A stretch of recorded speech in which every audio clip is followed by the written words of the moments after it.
अगली खबर का रुख करेंगे एशिया के सबसे बड़े air show arrow India show में दुनिया भर के तमाम फाइटर प्लेन अपना जलवा दिखाने पहुंचे हैं। अमेरिका के F-35 और रूस के Su-57 जैसे दुनिया के सबसे ताकतवर फाइटर जेट्स भी इस एरो शो का हिस्सा हैं। भारत की नजर भी 5वीं पीढ़ी के इन्हीं दोनों फाइटर जेट्स पर है। 2 दिन बाद प्रधानमंत्री मोदी जब अमेरिका दौरे पर होंगे तब भी अमेरिका भारत को F-35 बेचने की पेशकश कर सकता है। वहीं Su-57 में भी भारत की गहरी दिलचस्पी है। एरो शो में दोनों की ताकत जरूर दिख रही है। और एशिया के सबसे बड़े एरो शो में से एक एरो इंडिया 2025 बेंगलुरु के एयरफोर्स स्टेशन में चल रहा है। यहां एमका एयरक्राफ्ट को भी शोकेस किया गया। इस एयरक्राफ्ट को HAL हाल ने डिजाइन किया है और TV9 संवाददाता अंजू निर्वाण और ज्यादा जानकारी दे रही है इस पर। आइए देखते हैं उनकी रिपोर्ट। एमका 5th जनरेशन एयरक्राफ्ट भारतीय वायुसेना के लिए डिजाइन किया जा रहा है और HAL इसको बना रहा है और 2027 में इसका पहला प्रोटोटाइप बनकर तैयार होगा। और मेरे ठीक पीछे आप ये जो एयरक्राफ्ट देख रहे हैं उसका ये एक स्टैटिक डिस्प्ले है।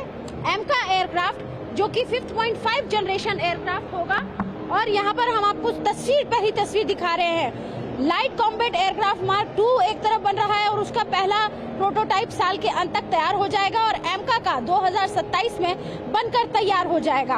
एमका प्रोजेक्ट ये देश का पहला 5th generation stealth fighter jet होगा। सरकार ने इस प्रोजेक्ट को 2024 में मंजूरी दी थी और उम्मीद की जा रही कि 2028 के अंत तक ये विमान आसमान में उड़ान भरेगा और 2032 तक इसमें तमाम तरह के टेस्ट किए जाएंगे और उसे सर्टिफाई किया जाएगा और 2034 में इसे वायुसेना में शामिल कर लिया जाएगा। जिस तरीके से भारत की नेबर कंट्रीज, जिस तरह से हम बात करेंगे चीन जो है अपने लगातार एयरक्राफ्ट्स को एडवांस कर रहा है और चीन के पास अभी 6th जनरेशन एयरक्राफ्ट, उसने 2 एयरक्राफ्ट जो है वो अनवेल किए। तो ऐसे में हमारी भारतीय वायुसेना को और भी ज्यादा एडवांस करना एक जरूरी है, आवश्यकता है। और जैसे स्क्वाड्रन की भी कमी हो रही है तो ऐसे में एमका प्रोजेक्ट अपने आप में भारतीय वायुसेना के लिए बेहद अहम हो जाता है। और यहाँ पर मैं आपको एमका एयरक्राफ्ट की झलक दिखा रही हूँ। ये उसका स्टैटिक डिस्प्ले है जो एरो इंडिया एग्जीबिशन में, डिफेंस एग्जीबिशन में लगाया गया है। एमका विमान यानी कि एमका एयरक्राफ्ट 25 टन वजनी ट्विन इंजन स्टेल्थ जेट होगा। इसमें अतिरिक्त वेपन बे और भारत में पहली बार विकसित किया गया डाइवर्टलेस सुपरसोनिक इनटेक यानी कि DSI तकनीक होगी। ये 1500 किलो का आंतरिक और 5500 किलो का बाहरी पेलोड ले जाने में सक्षम होगा और HAL ने इसके उत्पादन प्रक्रिया शुरू कर दी है।